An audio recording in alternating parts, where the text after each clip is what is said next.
ناظرین السلام علیکم ورحمۃ اللہ وبرکاتہ۔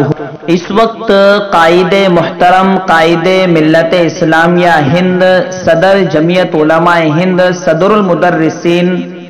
دارالعلوم دیوبند حضرت اقدس مولانا ارشد مدنی دامت برکاتہم العالیہ کو لے کر بہت ہی حوصلہ افزا خبر آ رہی ہے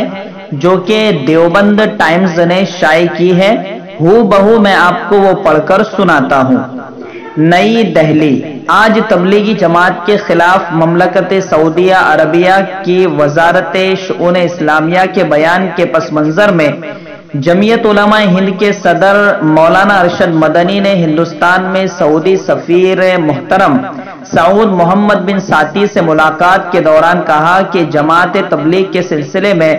مملکت سعودیہ کی وزارت شؤون اسلامیہ کا بیان پورے عالم کے مسلمانوں کے لیے انتہائی تشویش کا سبب بن گیا ہے۔ چونکہ جماعت تبلیغ دیوبندی مکتب فکر کی جماعت ہے، اس لیے یہ امر دارالعلوم دیوبند اور جمعیت علماء ہند کے لیے بھی تشویش کا باعث ہے۔ مملکت سعودیہ اپنے ملک کے اندر جماعت کے بارے میں کیا موقف اختیار کرتی ہے، ہمیں اس سے کوئی بحث نہیں اور نہ ہم نے کبھی اس سلسلے میں کوئی بات کی ہے، لیکن اس وقت وزارت شؤون اسلامیہ کی طرف سے جماعت تبلیغ پر جس طرح کی تہمت لگائی گئی ہے، صرف جماعت تبلیغ ہی کے لیے نہیں بلکہ تمام مسلمانوں اور خاص طور پر دین اور مذہب سے وابستہ لوگوں کے لیے بہت تکلیف دہ ہے۔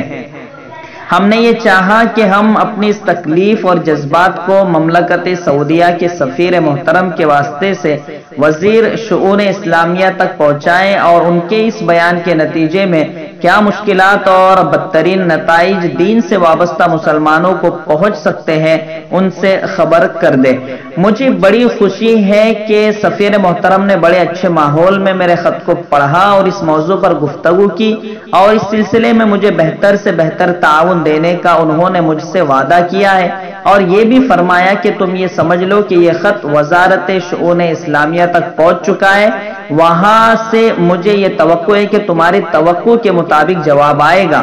میں محترم سفیر کا ان کے حسن و اخلاق اور اچھے ماحول میں گفتگو کرنے کا بہت ممنون و مشکور ہوں اور مجھے یقین ہے کہ انشاءاللہ وہ ہمارے بہترین ترجمان ثابت ہوں گے اور ہماری اس گفتگو اور تحریر کے انشاءاللہ خاطر خواہ نتائج سامنے آئیں گے۔ یہ بھی پڑھیں، تبلیغی جماعت کے مخالفت کرنے والے پروپیگنڈے کا شکار، تبلیغی جماعت کا تحفظ اور حمایت کرنا علماء کی ذمہ داری، مولانا سید محمود مدنی۔ تو ناظرین، کہیں نہ کہیں یہ بہت ہی حوصلہ افزا خبر ہے حضرت اقدس مولانا ارشد مدنی کی جانب سے۔ ہم اللہ کے شکر گزار ہیں کہ